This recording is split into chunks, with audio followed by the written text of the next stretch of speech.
বাংলা বই, নাম স্বপ্নের দেশে 23 দিন। লেখক বিখ্যাত আহলে হাদিস শেখ মাওলানা আইনুল বারী আলিয়াবী। তিনি ইন্তেকাল করেছেন, আল্লাহ রাব্বুল আলামিন তাকে মাগফিরাত করুন।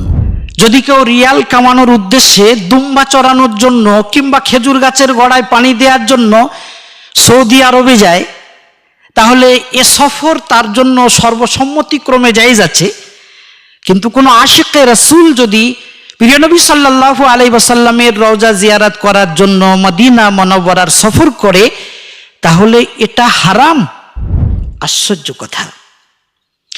প্রিয় নবী সাল্লাল্লাহু আলাইহি ওয়াসাল্লামের রওজা জিয়ারত করার ফজিলত সম্পর্কে নাকি কোনো সহিহ হাদিস আহলে হাদিস ভাইরা খুঁজে পাননি, অথচ সমস্ত মুহাদ্দিসিন ইকরাম, 4 মাযহাবের উলামায়ে ইজাম রাসূলুল্লাহ সাল্লাল্লাহু আলাইহি ওয়াসাল্লামের কবর মুবারক জিয়ারত করার সহিহ হাদিস খুঁজে পেয়েছেন, কিন্তু আমাদের আহলে হাদিস ভাইরা পেলেন না।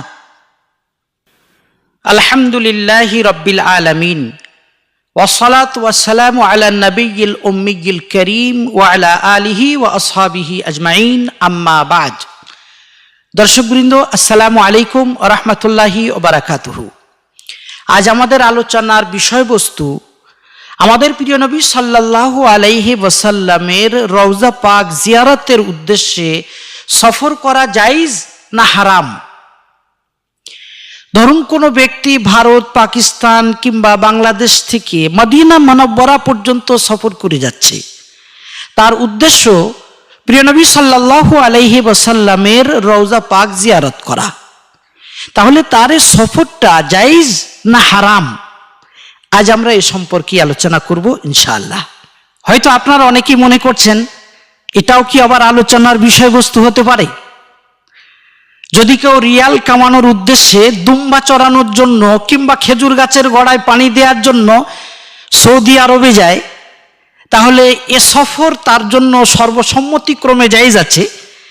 কিন্তু কোনো আশিকে রাসূল যদি প্রিয় নবী সাল্লাল্লাহু আলাইহি ওয়াসাল্লামের রওজা জিয়ারত করার জন্য মদিনা মুনাওয়ারার সফর করে, তাহলে এটা হারাম। উম্মতের কোনো হতভাগা জামাত কি এ মত পোষণ করেছে? জি হ্যাঁ, বর্তমান যুগে হাদিস আমলের কঠিন দাবিদার বন্ধুরা, যারা নিজেদেরকে বলেন আহলে হাদিস, সালাফি, তাদের ফতোয়া এটাই যে রাসূলুল্লাহ সাল্লাল্লাহু আলাইহি ওয়াসাল্লামের কবর জিয়ারত করার জন্য মদিনা মুনাওয়ারার সফর করাটা হারাম। জি হ্যাঁ, আপনারা সঠিক কথাই শুনছেন। তবে এটা আমাদের আহলে হাদিস ভাইদের চেপে রাখা ফতোয়া। চেপে রাখা ফতোয়া বলতে তারা বিশেষ করে বাঙালিদের পরিবেশে এ ফতোয়াটি ফলাও করে মিডিয়ায় প্রচার করার হিম্মত পান না, কেননা তারা জানেন বাঙালিদের কাছে এ ফতোয়াটি প্রচার করলে পিঠের চামড়া থাকবে না। যেমন তারা বাঙালিদের পরিবেশে একটা ফতোয়া খুব প্রচার করেন, নাকি লা ইলাহা ইল্লাল্লাহু মুহাম্মাদুর রাসূলুল্লাহ কলেমাটি বেদাতি কলেমা। তারা এটা আমাদের বাঙালি পরিবেশে প্রচার করেন, কিন্তু সৌদি আরবে এ ফতোয়া প্রচার করার হিম্মত তাদের নেই। কেননা সৌদি আরবের জাতীয় পতাকায় এ কলিমা লেখা আছে, বাইতুল্লাহর গিলাফে এ কলিমা লেখা আছে, রাসূলুল্লাহ সাল্লাল্লাহু আলাইহি ওয়াসাল্লামের রওজা ও মসজিদে নববীর নকশায় এ কলিমা লেখা আছে। তাই সৌদি আরবে তাদের এ ফতোয়া প্রচার করলে পিঠের চামড়া থাকবে না।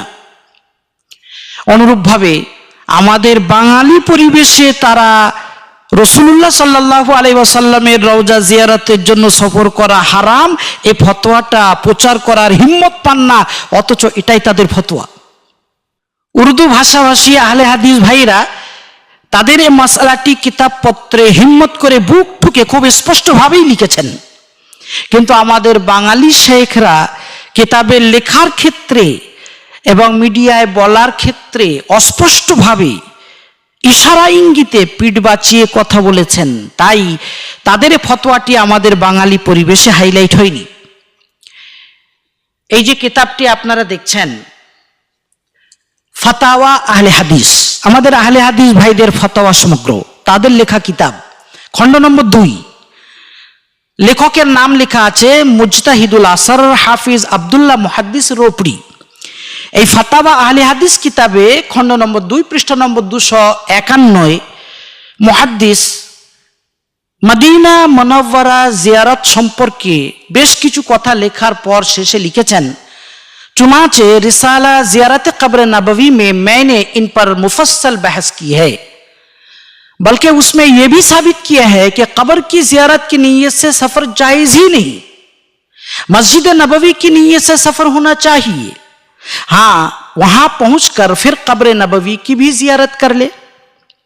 शेषे लिखा আছে আব্দুল্লাহ अमृतसरी रोपड़ी जामिया कुदस अहले हदीस लाहौर। মর্মানুবাদ, লেখক বলছেন জিয়ারতে কবরে নববী নামে আমি একটি পুস্তক রচনা করেছি, তাতে এটা প্রমাণ করেছি যে নবীর কবর জিয়ারত করা নিয়তে সফর করাও জায়েজ নেই। মসজিদে নববীর নিয়তেই সফর হওয়া দরকার। সেখানে পৌঁছে মানে মদিনায় পৌঁছে তারপর নবীর কবরও জিয়ারত করে নেবে। এটা আহলে হাদিস ভাইদের ফতোয়া। আমরা আহলে হাদিস ভাইদের এ ফতোয়া সম্পর্কে তাদের লেখা বইপত্র পড়ে ও তাদের বয়ান বক্তব্য শুনে বুঝেছি যে মৌলিকভাবে 3টি কারণে আহলে হাদিস ভাইদের এ পদস্খলন। আমি বলবো এটা পদস্খলন নয়, বরং মহাপদস্খলন। সেই 3টি কারণ এই। নম্বর 1, তারা মসজিদে নববীর ফজিলতে বহু সহিহ হাদিস পেয়েছেন, তাই বলেছেন মদিনা মুনাওয়ারায় সফর করার সময় নিয়ত করবে মসজিদে নববীর ফজিলত হাসিল করা।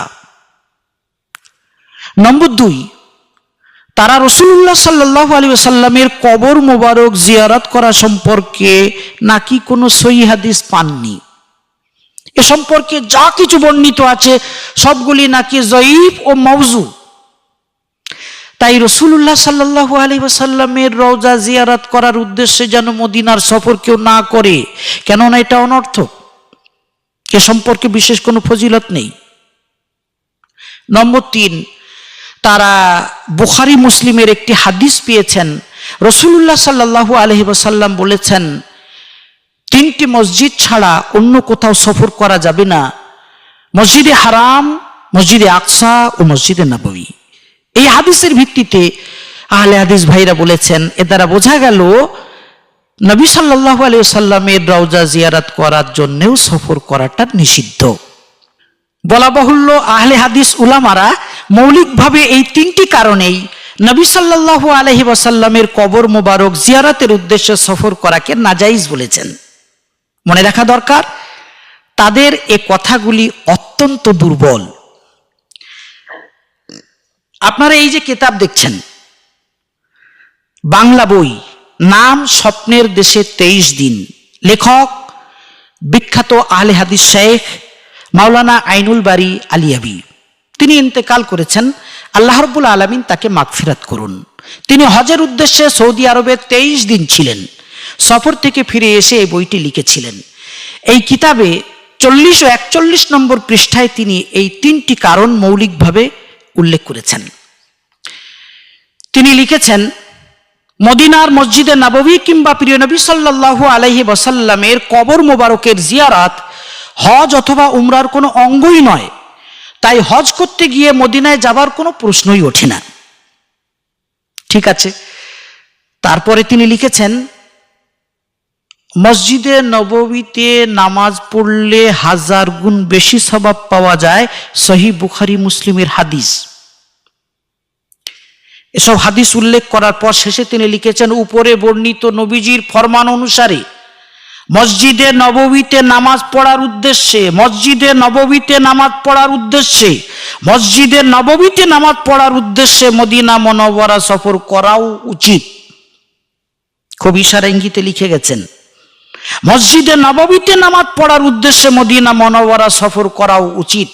তাই যারা হজে যান তাদের পক্ষে সম্ভব হলে মদিনা সফর করাও উত্তম।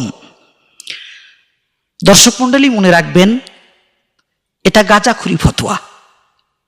কেননা মসজিদে নববীতে নামাজ পড়লে 1000 গুণ বেশি সওয়াব পাওয়া যায়, তাই হজের পর মদিনা মুনাওয়ারা সফর করাও উত্তম।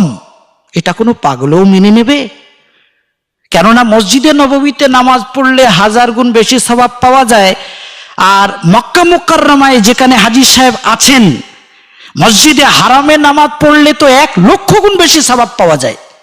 তাহলে 1,00,000 গুণ বেশি সওয়াব ছেড়ে দিয়ে মাত্র 1000 গুণ সওয়াব পাওয়ার জন্য মসজিদে নববীতে এসে নামাজ পড়ার জন্য মদিনায় সফর করাটা উত্তম।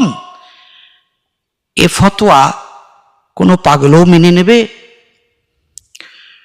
সুনান ইবনে মাজাহ 1406 নম্বর হাদিস, জাবির রাদিয়াল্লাহু তাআলা আনহু থেকে বর্ণিত, রাসূলুল্লাহ সাল্লাল্লাহু আলাইহি ওয়াসাল্লাম বলেছেন, আমার এই মসজিদে নববীতে নামাজ পড়া 1000 গুণ বেশি সওয়াব রাখি, আর মসজিদে হারামে নামাজ পড়লে 1,00,000 গুণ বেশি সওয়াব পাওয়া যায়। হাদিসের সনদ সহিহ। এর দ্বারা বোঝা গেল মসজিদে নববীর সওয়াব পাওয়ার জন্য হজের পর মক্কা থেকে মদিনার সফর করাটা উত্তম। আহলে হাদিস ভাইদের এই ফতোয়াটি 100% ভুল। আল্লাহ রাব্বুল আলামিন বোঝার তৌফিক দান করুন। আহলে হাদিস ভাইরা রাসূলুল্লাহ সাল্লাল্লাহু আলাইহি ওয়াসাল্লামের কবর মোবারক জিয়ারত করার জন্য সফর করা নাজায়েজ হওয়ার দ্বিতীয় কারণ যেটা বলে থাকেন মাওলানা আইনুল বারী আলিয়াবি সাহেব, সে কারণটিও এখানে উল্লেখ করেছেন। তিনি লিখেছেন, কারণ ইমাম ইবনে তাইমিয়া বলেন, মহানবী সাল্লাল্লাহু আলাইহি ওয়াসাল্লামের কবর জিয়ারতের ফজিলত সংক্রান্ত যত হাদিসই বর্ণিত হয়েছে সেগুলোর প্রায় সবই অত্যন্ত দুর্বল সূত্রের জয়ীফ হাদিস নতুবা জাল। আশ্চর্য কথা, প্রিয় নবী সাল্লাল্লাহু আলাইহি ওয়াসাল্লামের রওজা জিয়ারত করার ফজিলত সম্পর্কে নাকি কোনো সহিহ হাদিস আহলে হাদিস ভাইরা খুঁজে পাননি, অথচ সমস্ত মুহাদ্দিসিন ইকরাম, 4 মাযহাবের উলামায়ে ইজাম রাসূলুল্লাহ সাল্লাল্লাহু আলাইহি ওয়াসাল্লামের কবর মুবারক জিয়ারত করার সহিহ হাদিস খুঁজে পেয়েছেন, কিন্তু আমাদের আহলে হাদিস ভাইরা পেলেন না। সুনানে আবু দাউদ 2041 নম্বর হাদিস, মুসনাদে আহমদ 10,815 নম্বর হাদিস, আন আবি হুরায়রা রাদিয়াল্লাহু তাআলা আনহু আন্না রাসূলুল্লাহ সাল্লাল্লাহু আলাইহি ওয়াসাল্লাম قال মা মিন আহাদিন ইউসাল্লিমু আলাইয়া ইল্লা রাদ্দাল্লাহু আলাইয়া রূহি হাত্তা আরুদ আলাইহিস সালাম। আবু হুরায়রা রাদিয়াল্লাহু তাআলা আনহু থেকে বর্ণিত, আল্লাহ রাসূল সাল্লাল্লাহু আলাইহি ওয়াসাল্লাম বলেছেন, কেউ যখন আমার কাছে এসে আমাকে সালাম করে তখন অবশ্যই আল্লাহ রাব্বুল আলামিন আমার দেহে আমার রূহ ফিরিয়ে দেন, আমি তখন তার সালামের জবাব দিয়ে থাকি। আলহামদুলিল্লাহ। ইমাম আবু দাউদ রাহিমাহুল্লাহ এই হাদিসটি বর্ণনা করে নীরবতা পালন করেছেন। তার মানে এই হাদিসটি তার মতে কমপক্ষে হাসান পর্যায়ের সহিহ হাদিস। এই জন্যই বিখ্যাত মুহাদ্দিস শেখ শুআইব আরনাউত তাখরিজু সুনানি আবি দাউদে এই হাদিসটির মান মূল্যায়ন করে বলেছেন, ইসনাদুহু হাসান, এই হাদিসের সনদ হাসান পর্যায়ে সহিহ। আল্লামা ইবনে তাইমিয়া ইকতিদাউস সিরাতিল মুস্তাকিম কিতাবে খণ্ড নম্বর 2 পৃষ্ঠা নম্বর 173 এই হাদিসটির মান মূল্যায়ন করে লিখেছেন, আলা শারতি মুসলিম, এটা ইমাম মুসলিম রাহিমাহুল্লাহর শর্ত মোতাবিক সহিহ হাদিস। আল্লামা ইবনে তাইমিয়া আত-তাওয়াসসুল ওয়াল ওয়াসিলা কিতাবে 133 নম্বরে লিখেছেন, ইসনাদুহু জাইয়িদ ই'তামাদাহুল আইম্মাতু ফিস সালামি আলাইহি ইনদা কবরিহি সালাওয়াতুল্লাহি ওয়া সালামুহু আলাইহি। এই হাদিসটির সনদ ভালো। নবী সাল্লাল্লাহু আলাইহি ওয়াসাল্লামের কবর মোবারকের কাছে এসে তাকে সালাম করার বিষয়ে আইম্মা ইকরাম এই হাদিসের উপর ভরসা করেছেন। আল্লামা ইবনে তাইমিয়া রাহিমাহুল্লাহ এসব কথা লিখেছেন। বোঝা গেল ইমাম মুসলিমের শর্ত মাফিক সহিহ হাদিসে রাসূলুল্লাহ সাল্লাল্লাহু আলাইহি ওয়াসাল্লামের কবর মুবারক জিয়ারত করার ফজিলত বর্ণিত আছে। যদি কোনো আশিকে রাসূল রওজা মুবারকে হাজির হয়ে তাকে সালাম করে, তাহলে তিনি সশরীরে জীবিত অবস্থায় তার সালামের জবাব দিয়ে থাকেন। সুবহানাল্লাহ, এর থেকে বড় ফজিলত আর কি হতে পারে? অতএব নবী সাল্লাল্লাহু আলাইহি ওয়াসাল্লামের কবর মোবারক জিয়ারত করা সম্পর্কে কোনো সহিহ হাদিস না পাওয়াটা কত বড় দুর্বলতা তা সহজেই অনুমান করা যায়। আল্লাহ রাব্বুল আলামিন আমাদের সকলকে প্রিয় নবী সাল্লাল্লাহু আলাইহি ওয়াসাল্লামের রওজা পাক বারবার জিয়ারত করার তৌফিক দান করুন। কথিত আহলে হাদিস শায়েখদের নবী সাল্লাল্লাহু আলাইহি ওয়াসাল্লামের কবর মুবারক জিয়ারত করার উদ্দেশ্যে সফর করা নাজাইজ বলার তৃতীয় কারণটিও মাওলানা আইনুল বারী আলিয়াবী সাহেব এখানে লিপিবদ্ধ করেছেন। তিনি লিখেছেন, সহিহ বুখারী মুসলিমের হাদিস, রাসূলুল্লাহ সাল্লাল্লাহু আলাইহি ওয়াসাল্লাম বলেন, কেবলমাত্র 3টি মসজিদ ছাড়া আর কোনো জায়গায় নেকির উদ্দেশ্যে সফর করা যাবে না। তা হলো মক্কার মসজিদুল হারাম, আর জেরুজালেমের মসজিদুল আকসা, আর আমার এই মদিনার মসজিদ। এ দ্বারা আহলে হাদিস ভাইরা আমাদেরকে বোঝাতে চাইছেন যে যেহেতু 3টি মসজিদ ছাড়া আর কোথাও সফর করা যাবে না, তাই নবী সাল্লাল্লাহু আলাইহি ওয়াসাল্লামের কবর মোবারক জিয়ারত করার জন্য সফর করা নিষিদ্ধ। দর্শকবৃন্দ, একেই বলে বাঙালকে হাইকোর্ট দেখানো। কেননা রাসূলুল্লাহ সাল্লাল্লাহু আলাইহি ওয়াসাল্লামের এই হাদিসটি সহিহ বুখারী ও মুসলিমে 5 জায়গায় লেখা আছে। আন আবি হুরায়রা রাদিয়াল্লাহু আনহু আন্না রাসূলুল্লাহ সাল্লাল্লাহু আলাইহি ওয়াসাল্লাম قال لا تشد الرحال الا الى 3 مساجد المسجد الحرام ومسجد الرسول صلى الله عليه وسلم ومسجد الاقصى। হাদিসটি আবু হুরায়রা রাদিয়াল্লাহু তাআলা আনহু বর্ণনা করেছেন এবং আবু সাঈদ খুদরি রাদিয়াল্লাহু তাআলা আনহু বর্ণনা করেছেন। রাসূলুল্লাহ সাল্লাল্লাহু আলাইহি ওয়াসাল্লাম বলেছেন, 3টি মসজিদ ছাড়া সফর করা যাবে না, মসজিদে হারাম, আর আমি নবী আমার এই মসজিদ, এবং মসজিদে আকসা। এটা সহিহ বুখারীর 1189 নম্বর হাদিস, 1197 নম্বর হাদিস, 1864 নম্বর হাদিস, 1995 নম্বর হাদিস এবং সহিহ মুসলিমের 3275 নম্বর হাদিস। আহলে হাদিস ভাইরা এই হাদিসটির ব্যাখ্যায় ভুল বুঝেছেন। কালিমাতু হাক্কিন উরিদা বিহাল বাতিল। হাদিস সহিহ, কিন্তু তারা ব্যাখ্যা ভুল বুঝেছেন। তারা মনে করেছেন 3টি মসজিদ ছাড়া আর কোথাও সফর করা যাবে না, অতএব রাসূলুল্লাহ সাল্লাল্লাহু আলাইহি ওয়াসাল্লামের কবর মোবারক জিয়ারত করার জন্য সফর করা নিষিদ্ধ। অথচ তাদের এই ব্যাখ্যাটা 100% ভুল। তা না হলে যদি হালাল রুজি অর্জনের জন্য ব্যবসার খাতিরে কেউ সফর করে তাহলে এটা জায়েজ হবে না, না জায়েজ? যুদ্ধের জন্য কেউ যদি সফর করে তাহলে এটা জায়েজ না, না জায়েজ? ইলম হাসিল করার জন্য কেউ যদি সফর করে তাহলে এটা জায়েজ না, না জায়েজ? এক্ষেত্রে মনে পড়ে গেল সুনানে তিরমিজির 2680 নম্বর হাদিস। ইমাম তিরমিজি রাহিমাহুল্লাহ হাদিসটি বর্ণনা করে বলেছেন, হাজা হাদিসুন হাসান, এটা হাসান পর্যায়ে সহিহ হাদিস। রাসূলুল্লাহ সাল্লাল্লাহু আলাইহি ওয়াসাল্লাম বলেছেন, ইউশিকু আইয়াদরিবান নাস আকবাদাল ইবিল ইয়াতলুবুনাল ইলম ফালা ইয়াজিদুনা আহাদান আ'লামা মিন আলিমিল মদিনাহ। অচিরেই এমন একটা জামানা আসবে, মানুষেরা উটের উপর সওয়ার হয়ে দুনিয়া ঘুরে বেড়াবে ইলম অন্বেষণ করার জন্য, কিন্তু তারা মদিনার আলেমের চেয়ে বড় আলেম আর কাউকে খুঁজে পাবে না। কেউ কেউ বলেছেন এটা ইমাম মালিক রাহিমাহুল্লাহর ফজিলতে রাসূলুল্লাহ সাল্লাল্লাহু আলাইহি ওয়াসাল্লাম বলেছেন। যাই হোক, এই হাদিস দ্বারা তো স্পষ্ট প্রমাণিত হয় যে ইলম অর্জন করার জন্য গোটা পৃথিবী ঘুরে বেড়ানো রাসূলুল্লাহ সাল্লাল্লাহু আলাইহি ওয়াসাল্লাম কর্তৃক অনুমোদিত। তাহলে 3টি মসজিদ ছাড়া আর কোথাও সফর করা যাবে না, এ ব্যাখ্যাটা তো 100% ভুল। এই জন্যই বলি, সমস্ত আহলুস সুন্নাহ ওয়াল জামা উলামাদের মতে এই হাদিসের সঠিক ব্যাখ্যা হলো, লা তুসাদ্দুর রিহাল ইলা মসজিদিন মিনাল মাসাজিদ ইল্লা ইলা 3 মাসাজিদ।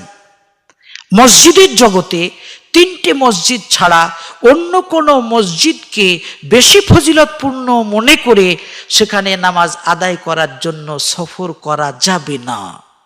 মুসনাদে আহমদের 11609 নম্বর হাদিসে হাদিসের এ মতলবটি খুব সুস্পষ্টভাবেই লেখা আছে। সেখানে বলা আছে, লা ইয়ামবাগি লিল মাতুয়্যি আন তুসাদ্দা রিহালুহু ইলা মসজিদিন ইউবতাগা ফীহি আস-সালাহ গায়রাল মসজিদিল হারাম ওয়াল মসজিদিল আকসা ওয়া মসজিদি হাযা। এই হাদিসের মধ্যে ইলা মসজিদিন কথাটি সুস্পষ্টভাবে বর্ণিত আছে। তার মানে 3টি মসজিদ ছাড়া অন্য কোন মসজিদে বেশি ফজিলতপূর্ণ মনে করে নামাজ আদায় করার জন্য সফর করা যাবে না। এটাই হচ্ছে হাদিসের সঠিক মতলব। যদি কেউ মনে করে ভারতবর্ষের দিল্লির জামে মসজিদে 2 রাকাত নামাজ আদায় করব, জীবনের বড় আকাঙ্ক্ষা, এবং সে মনে করে যে এভাবে নামাজ আদায় করলে বেশি সওয়াব মিলবে, কিংবা যদি মনে করে বাংলাদেশের বাইতুল মুকাররমে জাতীয় মসজিদে 2 রাকাত নামাজ আদায় করব, এতে বেশি সওয়াব মিলবে, এভাবে ফজিলতপূর্ণ মনে করে যদি সে নিজের দেশ থেকে সফর করে সেখানে যায়, তাহলে এটা নাজাইজ। রাসূলুল্লাহ সাল্লাল্লাহু আলাইহি সাল্লাম এটাই নিষেধ করেছেন। দর্শকবৃন্দ, আশা করি মাসআলাটি আপনাদের সামনে দিনের আলোর মতো সুস্পষ্ট হয়েছে। আল্লাহ রাব্বুল আলামিন আমাদের সকলকে বোঝার তৌফিক দান করুন। রব্বানা তাকাব্বাল মিন্না ইন্নাকা আনতাস সামিউল আলিম ওয়া সাল্লাল্লাহু আলা নবিয়্যিল উম্মিয়্যিল কারীম।